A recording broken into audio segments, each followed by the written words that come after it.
Good afternoon, everybody. This is Shelbyville Now Real Talk. Real I'm talk. David Thomas with Bo Gill. We're sitting down to Hello. kind of do another little update. We're going to talk about tariffs again, Bo, and another topic that's pretty much breaking news at this moment. And I don't know, we're going to wait just a few minutes here for people to chime in and get tuned in since we're live. It's catching people off guard at 4 o'clock in the afternoon. Well, yeah, that's okay though. Wake up, here we are. Let's talk about something that on our last show we talked about. We talked about the greatest generation. Oh yes. And some of the people around here that's had their footprint left in Shelbyville, Tennessee. I've talked with some of those families, and they want to tell their story, Yes. Bo, and that's what we're going to start doing. Not on this show, but we're going to do something separate. Yeah, Maybe it's going to be probably called Pillars of Shelbyville, that's right. and we'll be sitting down with families, letting them tell their story of this greatest generation that helped rebuild things back, and maybe we can get a glimpse of what they did and know how to dig out of the mess that we're getting into. That's right. They were given a sense from their earlier generation, and then they've given us something, and they were pillars, and they have built a strong. It's not just the buildings you see; it's a way of life, and it's the businesses they create. Yes, that's right. But I can't wait to see and to share a lot of these individual personalities on this. Well, it's one of the first wonderful. ones is going to be your granddad. Well, I can't wait. I've had a lot of good feedback though on this, and a lot of people really like the idea. You've got to remember your past. When you plan for the future, you always need to know what you got there and how and what these guys meant. Now, some people won't say we need to forget history. That's history. We need to look forward. Well, sometimes in order to look forward, you need some inspiration from the past, because right now what we're doing ain't working. No, it's not, and I think that's a great formula, because when you forget the past, a lot of times you repeat it, and then you go down roads that we've been down that we don't want to go down. Yeah. All right. Well, both first thing that's kind of breaking news is student debt repayment. Trump has got the Department of Treasury now to reinstigate and reinstitute student debt payments. And it's been going on for 2 or 3 months now, and there's the first batch of them have gone into default. Yes. So we had student debts. Give us the history student of how loans. All right. So back in March of 2020, the student debt repayment was paused because of COVID. So everybody that was paying their student debt, their loans, their student loans, their monthly payments, they got to take it off. I mean, they just got to stop. Okay. All right. And it's just now being kicked back off back in March, I believe. Right. To where it's that pause was taken off this week. 195,000 student loans defaulted, and they have resumed collection efforts. And that means the Department of Treasury is going to be trying to collect this money. And their first line of defense is for income tax refunds, Social Security, or any other type of benefit that you may have. They're going to garnish it. So the government in this year has reinstated those payments. They say they just took the pause off. They took the pause off, and now it's time to pay. Now it's time to pay, and nobody's paying. Is that nobody's what we're saying? Paying? All right. In 90 days, 5.3 million loans are going to go into default under the student loan program. That means there's 5.3 million people don't make their payments. The U.S. Treasury Department is coming after them to collect that.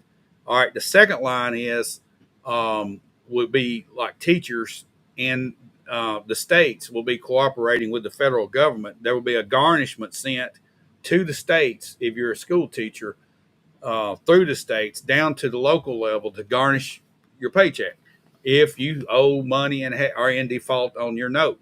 So my encouragement is everybody get caught up, or at least start making some sort of payment toward this student debt. Yeah. So what you're saying is, first of all, they're just going to take it out of any maybe government benefits that you might receive, any type of rebates, refunds. Right. And then when there's not much else to pull from there, they will start coming down. That's a blanket way of doing things. But then after that, the third phase, which will start probably in a few months, is they will just start going case by case and trying to get a garnishment against your paycheck wherever you work, and they can do it. Yeah, I mean, it's money owed, and when you owe money, you got to pay it back. It's a loan. I'm all for if there's some type of relief that people can get, but in a sense, you've got to pay back what you bought.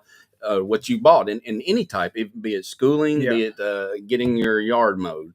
I think that sets a moral characteristic too of how you treat one another, and that's how you expect to be treated. Right. But this is going to hurt people. This hadn't been in people's budget, and I can see with the way things are going now, then all of a sudden we've got to pay again. Hopefully a lot of those people saved that money up and knew that it was coming. Yeah. I tell you what, that's 5.3 million people and families that will not vote for anybody.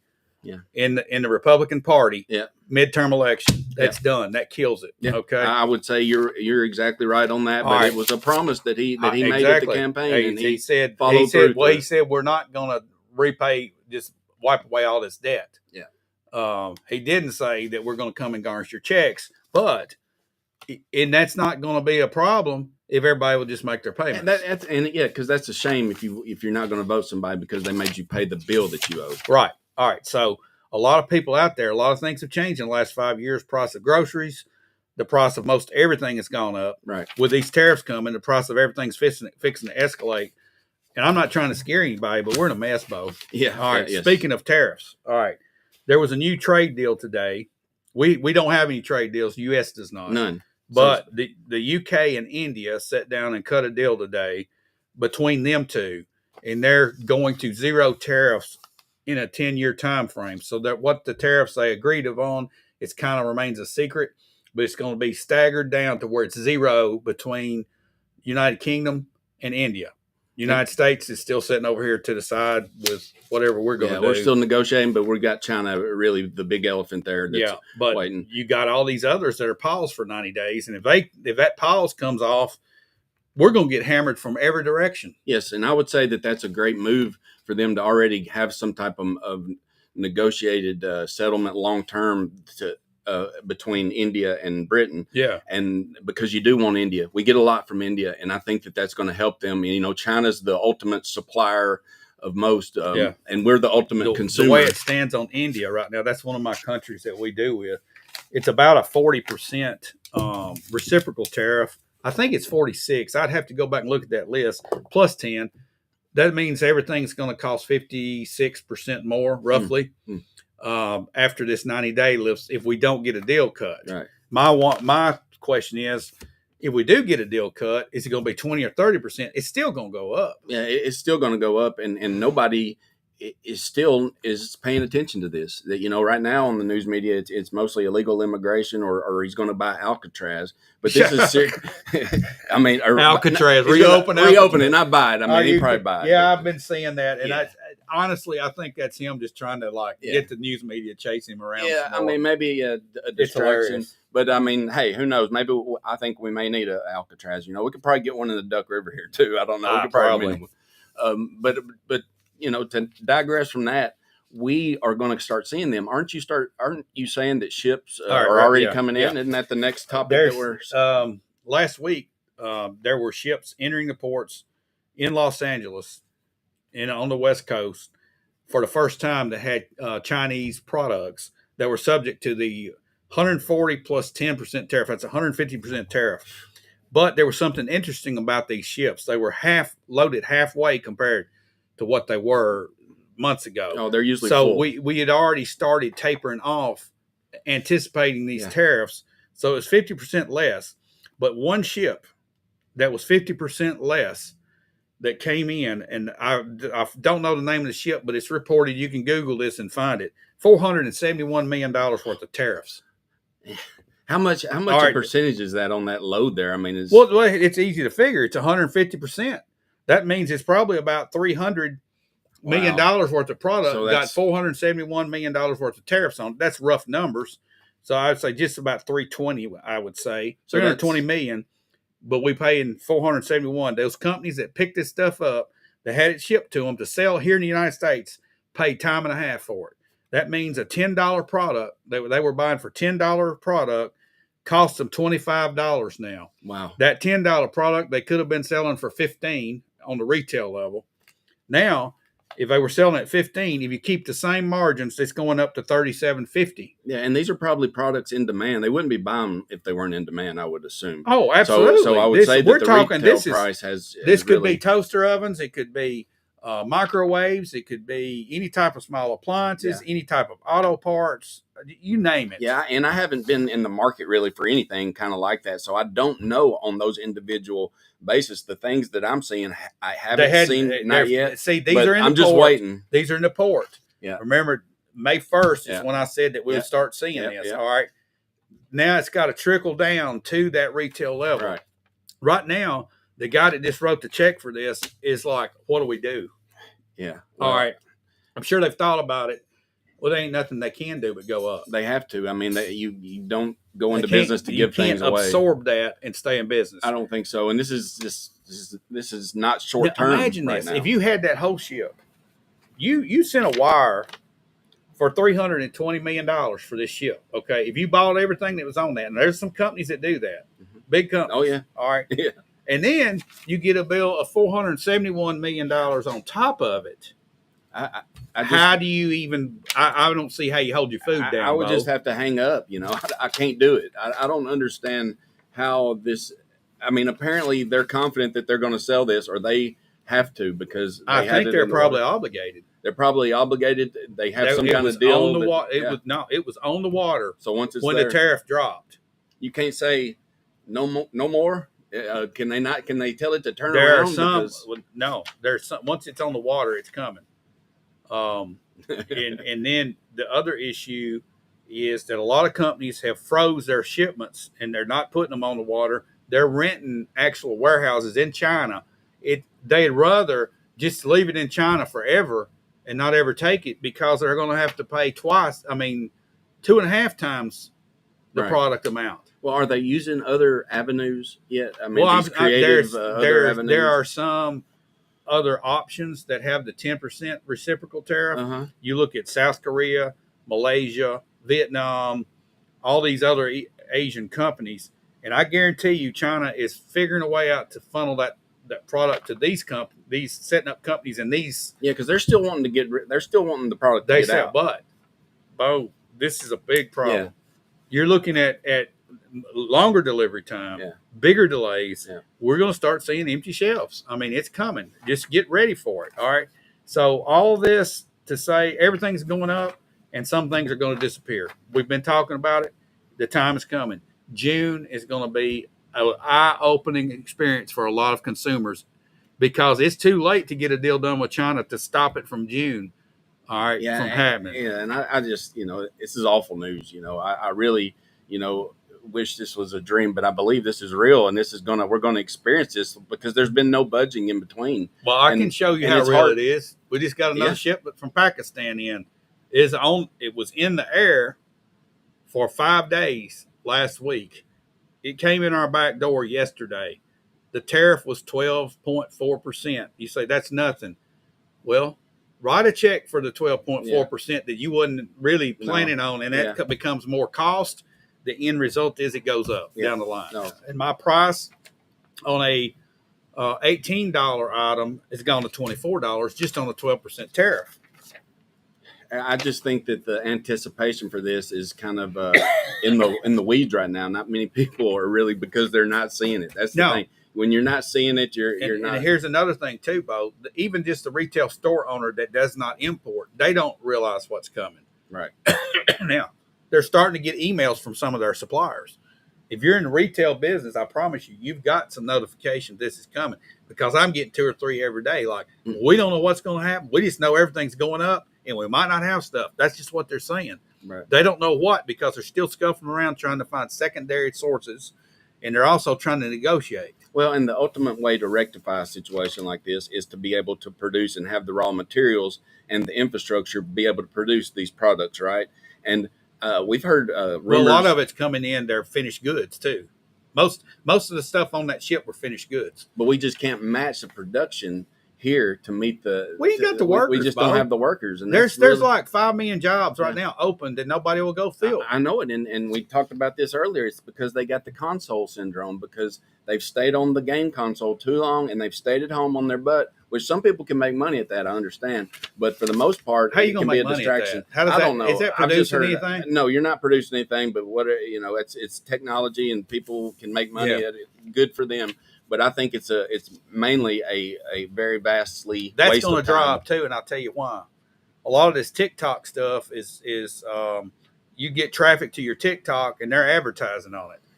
These companies can't afford to. They don't have products to sell. They don't need to advertise. No. All that's going to drop. No. So your TikTok gig is about up. There's too much at home to be entertained by to keep to drive a worker. If say there's a worker, somebody that he's almost wanting to work, but he's got all this entertainment, all these movies, everything right at the tip of his fingers, playing games, and he hasn't gotten through and past that. Here's what's going to get him past that, Bo. When he gets up to go get a bag of chips and there ain't no chips in the cupboard. Yeah, an empty stomach tends to drive a human That's being. where we're headed. Yeah, and that's scary. It is scary, but that is, we've kind of been preaching that, we need to do more, get up and go. But now it almost is going to get to the point where you're going to have no choice but to get up and to to produce. I just wonder how late we are in the game on I don't know. All right, Chinese factories moving to the United States. The Federal Trade Commission has reported, along with the United States Chamber of Commerce, that there are a lot of Chinese factories want to relocate in the United States. My question is, where are they going to get the workers? Going back to what we just talked about, you're going to build a factory. Who's going to manage? Yeah, I would think that they would want to bring their own workers because they would have the people that have the experience. Because obviously, I wouldn't think we would have the capacity or the amount of experience. So, do you really want Chinese companies coming over here? I don't think so. I don't. I mean, if they brought some people over, maybe to train and it was very limited amount of time to maybe train workers. If we're that stupid, Bo, well, think about this. All right, it's not that we're stupid. We're probably more advanced than they are. Oh yeah, but it's so easy to just flip the job over there and not work here. Yes. That's the problem. It sounds backwards to say the Chinese to come help us get ready. I mean, we know how to do it. We know how to. Don't nobody want to do it. That's right. You know why? Because it's cheap. Yeah, the labor is cheap. It's cheap. And honestly, a person cannot make a living working in that type factory. No. That's the reason we don't have them here, Bo. That's right. So that's the problem's got to be solved.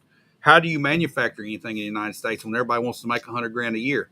It's not happening. It's not happening. It just does not work when you put the pen to the paper. So I don't know. That's where we're at, though. I'm asking you, Bo, where are we getting these workers? If I could help you, Mexico. How about Mexico? Yes, probably. Yes, we get a lot of workers. Are we going to open the gate back up? Well, no, but we can open it up legally and have a way that we can document you and just know who you are. But that labor is still 10 times more than the Chinese labor is over there. The way I understand it, and that's low labor. I mean, in Mexico. All right. So wow, there's over 100 of those companies that want to come here. That's as of yesterday. Now the the Chinese government does own quite a bit of, and I know they've bought a lot of property. But I think it's more for military spying. Because most of all the land they bought's next to military bases. And we're just like, come on in, right here, perfect spot. You can spy right here. We have been idiots. The ultimate spy I know it. We have been led by idiots for long enough. Well, when I say led, not led, but we've had idiots making decisions that should not be making decisions. Well, I would say that any type of influence the Chinese government could have on the Chinese individual working here, that they would have their thumb as far as they could on them. So, bottom of the line, Bo, I think that our federal government is going to have to come with an incentive program, get rid of regulations, to give some tax breaks to people that are willing to start a small business. Yeah. I think we can do it not with massive factories, but with small businesses popping up all over the country, employing 10, 20, 30, 40 people and letting them grow. Yes. And we got to start at that grassroots level. It's a slow grow, really, for what we want America to get back to. And I believe that this is President Trump's vision, to get back the things that we want, it doesn't happen like overnight. And it takes pain to implement some of these. You see some of these prices going up. He's having to make these tough deals that are kind of affecting us because the tariff is a tax on us. But the long run, if this can play out right, it really can. We can be more of a self-sustaining country, or we could have the raw materials, the infrastructure to produce them, and we could ship out, but we could keep it even. Yeah, and it's going to take a long time for that to happen. Yes. We have some silver linings, Bo. Silver. Thank you. I like silver. Last week, there's some people watching this show, and we mentioned Musgrave Pencil Company. Oh, yes. And they have 100 employees making pencils here in Shelbyville, Tennessee.